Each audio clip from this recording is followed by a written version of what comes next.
साल में एक बार दिवड़ी घूमने जाता है, वो लोग हमको बताएगा। हम PIL दिए थे ना कि हम उम्मीदवार नहीं बनेंगे बोल के, ये भी बहुत लिख के दे सकते हैं कोई अगर किसको, तो कलेजा चाहिए। नमस्कार, मैं राजेश और आप देख रहे हैं नितिन 365।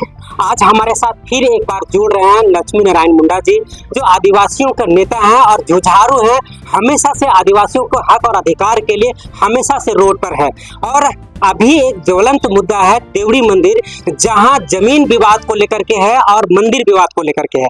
अब इनसे हम साधा जुड़ने की कोशिश करते हैं, क्योंकि लगातार कई संगठन वहां पर जाकर के वास्तु स्थिति को जांच कर रहे हैं और वास्तविक जो समस्या है उसको जानने की कोशिश कर रहे हैं, क्योंकि वहां के हैं ये और वहां की सारी वस्तु स्थिति इनकी जानकारी में है। और जमीन किसका है, मंदिर किसका है, कहां से आया, कैसे आया, इन सारी मुद्दों पर इनकी जानकारी है। आज उन्हीं से हम जुड़ते हैं और जानने की कोशिश करते हैं कि आखिर वास्तविक मुद्दा क्या है। दादा, आप बुंडू के ही हैं और मंदिर जो है सो आपके नजर में है और बहुत दिनों से है, तो इसका कोई जानकारी नहीं है, लेकिन आप सादा वहां से देखते आ रहे हैं। आज का जो मुद्दा है वो क्या, किस तरह का मुद्दा है, और बहुत सारे लोग जा रहे हैं तो वहां पर उस मुद्दे को, असली जो मुद्दा है वो छान करके निकल नहीं पा रहा है। क्या मानते हैं इसको? देखिए, देवड़ी का जो मामला है ये पहला तुम कहेंगे कि ये प्रशासनिक विफलता का परिणाम है। दूसरी बात हम इस पर कहना चाहेंगे कि देवड़ी में आदिवासियों का जो परंपरागत अधिकार है, संवैधानिक अधिकार है,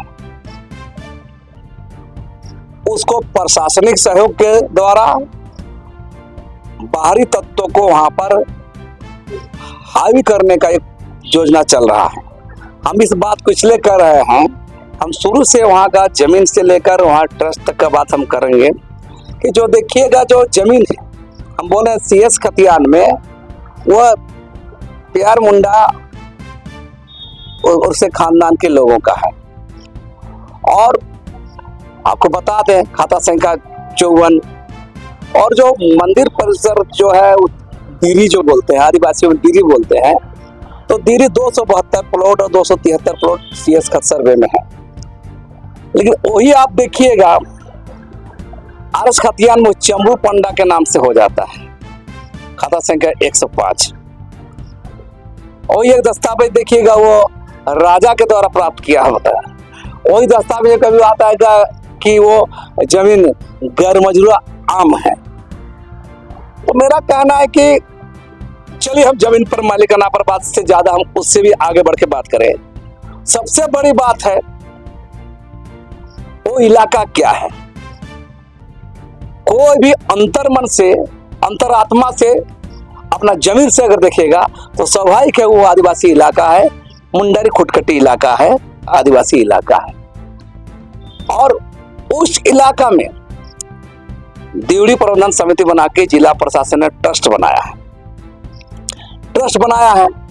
ट्रस्ट भी कई तरह के, माने जो ट्रस्ट एक्ट है उसका भी उल्लंघन है। 13 जन को मेंबर बनाया गया है, पदेन SDO, पदेन सचिव अध्यक्ष SDO, पदेन सचिव तमाड़ CO और वहाँ का पुजारी और एक 5-4 आदमी मिलाकर ट्रस्ट बनाया गया है, जबकि 13 आदमी का हस्ताक्षर होना चाहिए ट्रस्ट में जो दिया है नाम। सबसे बड़ी बात यह है कि वैसे कोई आदमी कोई ट्रस्ट बनाने जाए तो कागज में त्रुटि रहेगा, फेंक दिया जाएगा, लेकिन वो ट्रस्ट रजिस्टर्ड भी हो रहा है क्योंकि जिला प्रशासन ने बना रहा है। मैंने अपने खुद मैंने एग्जाम भी लिखना, अपने मार्क्स भी देना, तो DC बनाया। तो ये ट्रस्ट भी त्रुटिपूर्ण है। इंडियन ट्रस्ट एक्ट जो सामान्य कानून है उसका उल्लंघन है। और सबसे बड़ी बात आपको जानकारी दें, आपको प्रेस मीडिया का जितना लोगों का, आप दर्शक बंधुओं को हम इस बात को जानकारी दें कि 1984 में तत्कालीन CO सीताराम बारी ने वहां के राजा परिवार के अनुरोध से, क्योंकि राजा जब भी जाते थे ब्राह्मण लेके जाते थे वहां पूजा करने, तो बोले एक दिन का समय, मंगलवार को एक दिन पूजा करने का समय दिया गया था। आज स्थिति क्या है? वो आदेश है, 84 में आदेश है, आज भी वो CO जीवित है वो। तो मेरा कहना है कि आप इतना सारा चीज होते हुए भी दूसरी बात, सबसे बड़ा बात है, और रांची जिला का ये इलाका 5वीं अनुसूची में आता है। 5वीं अनुसूची में आप ग्राम सभा है, आप कैसे ट्रस्ट बना रहे हैं वहां पर? मैंने ये प्रशासन का या जिला प्रशासन का ये बेईमानी है, संवैधानिक नियम कानून से खिलवाड़ है, CNT जमीन कानून से खिलवाड़ है, मुंडारी खुटघाटी से खिलवाड़ है। तो मेरा कहना है कितने सारे गड़बड़ियां हैं और फिर भी अभी प्रशासन वहां पर की जो कर रहा है, ट्रस्ट में फंड जा रहा है, फंड आड़ आया है, उसको करना और बाहरी लोगों को हस्तक्षेप करने के लिए, बाहरी लोगों को डोमिनेट करने के लिए, लोगों को दबाने के लिए ये सब सारा खेल हो रहा है, जिसका विरोध वहां के लोगों ने शुरू कर दिया है। प्रशासन का सीधा आरोप है कि पहले 2 लाख रुपया पर ईयर के हिसाब से मंदिर का जो दान आता था और जेवर आता था उसको हिसाब दिया जाता था। अब जब ट्रस्ट बना है तो 20 लाख से 22 लाख और कुछ भारी मात्रा में जेवरात आती है, जिसको लेकर के वहाँ के स्थानीय लोग इसका विरोध कर रहे हैं। किनका बयान है? सवाल है, अगर विरोध कर रहे हैं जिसको लेकर, मैं कह रहा हूं कौन किस उद्देश्य से कर रहे हैं सेकेंडरी चीज है। माने देश संविधान नियम कानून से चलेगा। आप क्यों बनाए 5th शेड्यूल इलाका? आप 5वीं सूची क्यों बनाए? तो 5वीं सूची में आपको ग्राम सभा पूछना होगा ना, राज्यपाल का अनुमोदन लेना होगा ना। माने अगर इतना हिम्मत है, इतना ही है, तो भारत सरकार या राज्य सरकार का कोई भी उपक्रम, चाहे रेल परियोजना हो, विद्युत परियोजना हो, रिंग रोड हो, कोई भी परियोजना में शेड्यूल इलाका में 5वीं सूची में राज्यपाल का अनुमोदन क्यों लेता है, राज्यपाल की सहमति क्यों लिया जाता है? और रामगढ़ में नहीं लेता है, हजारीबाग में नहीं लेता है, लेकिन रांची जिला में, कोल्हान में, संथालपुरा के जो शेड्यूल जिला में आपको राज्यपाल का आदेश लेना पड़ता है। तो ये सामान्य नियम पता नहीं है लोग को। मैंने जो अफसर बोले वही सही। नहीं तो वहाँ के SDO हैं, वो बोले हैं कि ये ना आदिवासी का जमीन है और ना राजा का जमीन है, ये गैर मंजूरवा आम जमीन है जिस पर मंदिर बना हुआ, वो सरकारी जमीन। चलिए मान लिया जाए, मानते चलिए सरकारी जमीन, 5वीं सूची इलाका है कि नहीं, उस SDO को पूछिए ना। मैंने जिन लोग बोले इसलिए भकलोल है इन लोग। हमारा कहना है जो अफसर बोले वही सही होता है क्या? मैंने वही एगो जानकार है और कोई जानकारी नहीं है। हमारा कहना है जब 5वीं सूची में सामान्य नियम बता रहे हैं, चुनाव, पंचायत चुनाव भी होता है शेड्यूल इलाका में, तो मुखिया को क्यों आप शेड्यूल ट्राइब को रिजर्व करते हैं? प्रमुख क्यों रिजर्व करते हैं? आपका रांची इलाका जिला डिस्ट्रिक्ट काउंसिल का चेयरमैन रिजर्व क्यों करते हैं? क्योंकि 5वीं सूची इलाका है। आप देवघर में नहीं करते हैं, आप रामगढ़ में नहीं करते हैं, आप हजारीबाग में नहीं करते हैं आप। तो ये सामान्य नियम है भाई। आप पंचायत कानून जैसे कानून बना है, वो भी शेड्यूल एरिया में उसके लिए अलग नियम होता है ना। नियम शेड्यूल इलाका अलग है, नॉन शेड्यूल के लिए अलग है। तो शेड्यूल इलाका में 5वीं सूची इलाका इसलिए आप कर रहे हैं, तो 5वीं सूची का ख्याल नहीं रखेगा अधिकारी लोग। जिला प्रशासन मनमानी हो गया। मैंने आम है, आम का मालिक सब हो जाता है क्या? सरकार हो गया क्या? ये कहाँ का है? मेरा कहना है कि सब तो पहले इन लोग को सवाल है ना, देश के अंदर में नौकरशाही हावी है, और नौकरशाही इतना हावी है कि सारा अपने हिसाब से शासन व्यवस्था को हाँकता है। हम बोले आप वहाँ ग्राम सभा का कोई कीमत नहीं है। नहीं तो वहाँ के ट्रस्टी का सदस्य हैं लक्ष्मण सिंह मुंडा, वो बोलते हैं कि ग्राम सभा बैठ करके ये ट्रस्ट बनाया गया है। वो लोग जो हैं उनमें उनको हिस्सेदारी नहीं मिली है, जिसको लेकर के लोग विरोध कर रहे हैं। मैं फिर कह रहा हूँ, किसका का हिस्सा कौन रूट रहा है, मना नहीं जा रहा है। आप नियम कानून बनाइएंगे ना, ग्राम सभा का दिखाइए। आप राज्यपाल से अनुमोदन लिए हैं, कैसा ट्रस्ट बना लीजिएगा आप। समुद्र गांव का सवाल ये, तो मेरा कहना अपनी तो सीओ का तत्कालीन सीओ 84 में जो फैसला आया था, वो सीओ का आदेश गलत था। 5वीं सूची के इलाका बंद कर दीजिए, सब खत्म हो जाएगा। तो मेरा कहना है कि अधिकारीगण अपनी गलतियों को छुपाना चाहते हैं और इसके लिए सब मनमानी कर रहे हैं। हम बोले कोई भी सामान्य बता रहे हैं, इंडियन ट्रस्ट एक्ट क्या कहता है? धारा 6 में तो सारा चीजों का हस्ताक्षर होना चाहिए। हस्ताक्षर है? 9 जन का हस्ताक्षर नहीं, जाकर देखा लिया जाए। किस ट्रस्ट बना रहा है? इसलिए बन रहा है क्योंकि जिला प्रशासन ट्रस्ट बनाएगा। और जिला प्रशासन में डीसी टेस्ट रजिस्टर करेगा। कल आप टेस्ट बना के देखिए, इतना नियम कानून घुमाएगा आपको। वहां दोनों जगह सिग्नेचर नहीं है और टेस्ट आपको रजिस्टर्ड हो जाता है। इसी मुद्दा को लेकर के जनजातीय सुरक्षा मंच के टीम और सोमा और जो मीडिया प्रभारी हैं वो पहुंचे थे वहां पर, और वहां उन्होंने छानबीन करके बताया कि यहाँ पर किसी भी तरह का कोई लोचा नहीं है, कोई विवाद नहीं है, सिर्फ जानबूझ करके इस एरिया को आसान करने का योजना बनाया है। कुछ मिशनरी लोग वहां पर इन्वॉल्व हो रहे हैं। जो आंख रहते अंधा होता है उसको कुछ नहीं कर सकता, जो खास विचारधारा से प्रभावित होकर के ऐसे ही धुआं नहीं उठता है। अगर मानसिक गुलाम लोग क्या बोलते हैं हमको फर्क नहीं पड़ता है। अगर थोड़ा भी आदिवासी है, जमीर है, अंतरात्मा है, तो वहां पूछो, जो वहां के लोग को पूछो, जो पंडा लोग कितना दिन से वहां आए हैं, बाहर के लोग कितना से आए हैं, वो 1000 साल से वहां रह रहे हैं, उनका दर्द नहीं है।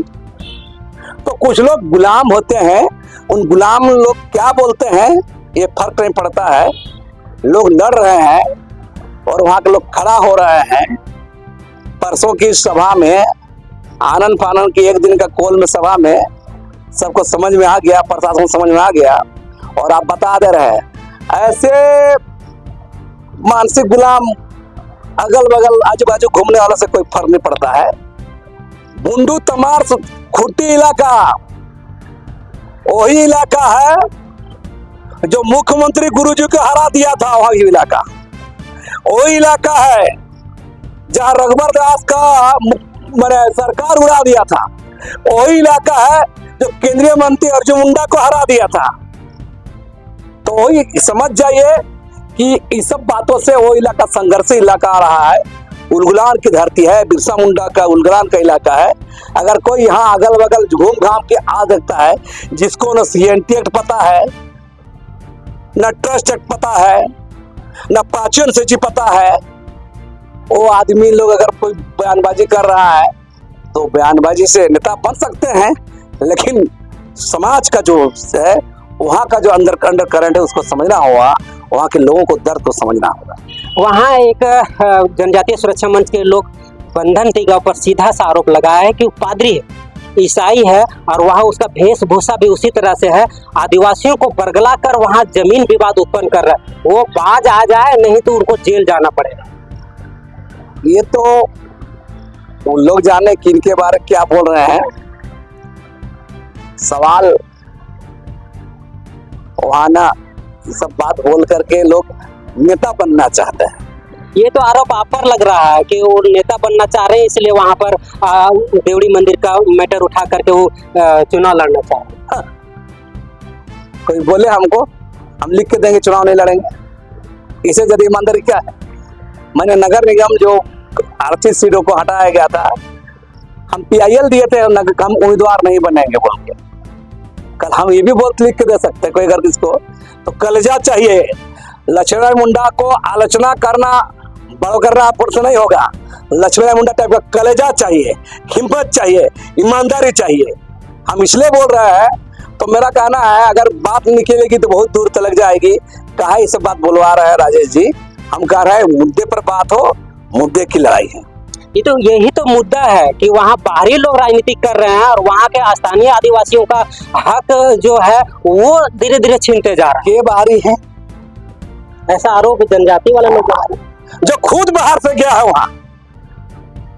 हम तो वही के हैं, हम तो वहाँ के निवासी है। उस क्षेत्र में मेरा अपना समाज विधानसभा है, मेरा खुटी लोकसभा है। हम कहाँ से बाहरी हो गए? जिसको लोग साल 2 साल में 5 साल 10 साल में एक बार देवड़ी घूमने जाता है, वो लोग हमको बताएगा। जिसका बचपन गुजरा है, तो बोलिए उन लोग को मानसिक गुलाम रहे, गुलामीगिरी करे। एक किताब है गुलामगिरी, वो ऐसे लोगों को गुलामगिरी किताब पढ़ना चाहिए। सुनने में आ रहा है कि 29 तारीख को आक्रोश रैली कर रहे हैं, जिस पर प्रशासन भी पैनी नजर बनाए हुए है और अगर जरूरत पड़ी तो कानूनी कार्रवाई करने की भी बात कही गई है। इसमें 52 आदिवासी संगठनों ने सपोर्ट किया है। कहीं न कहीं जायज और सही मांग होगी। बिल्कुल सही होगी। देखिए, कानून का अपना काम है, अधिकारियों का अपना काम है, करे, क्योंकि सही बात है, प्रशासनिक अधिकारियों को लॉ एंड ऑर्डर देखना रहता है। सामान्य को, प्रशासन को देखना ही चाहिए स्वाभाविक रूप से वहाँ कुछ गलत चीज ना हो। इसलिए हम भी न्योता देते हैं, प्रशासन देखे सुने बात क्या है। लेकिन अगर प्रशासन जबरन कुछ कर रहे कोशिश करेगा तो उसका तो विरोध होगा। और ऐसे तो परसों भी विरोध कर रहा था प्रशासन। 11 तारीख को वहाँ देवरी फुटबॉल मैदान में जो सभा हुई थी, प्रशासन रोकने की कोशिश किया, स्थानीय विधायक रोकने की कोशिश किया, कहाँ रुके? लोग आए, हजार की संख्या में जुटे और चिलचिलाती धूप में। और संजय देखिए, प्रकृति भी साथ दिया, एक भी पानी का एक बूंद नहीं पड़ा। चिलचिलाती धूप में वहां पर हजार लोग वहां बैठे और वहां सभा किए। तो 29 तारीख का जो उलगुलान रैली है, आक्रोश रैली जो है, वो क्या उद्देश्य है और क्या माने इसको एक शक्ति प्रदर्शन माना जाए आदिवासियों का? हम उसको शक्ति प्रदर्शन नहीं मानेंगे। जुल्म के खिलाफ इंसाफ का संवैधानिक जो राइट्स है उसको खत्म करने की कोशिश हो रही है, उसके खिलाफ है।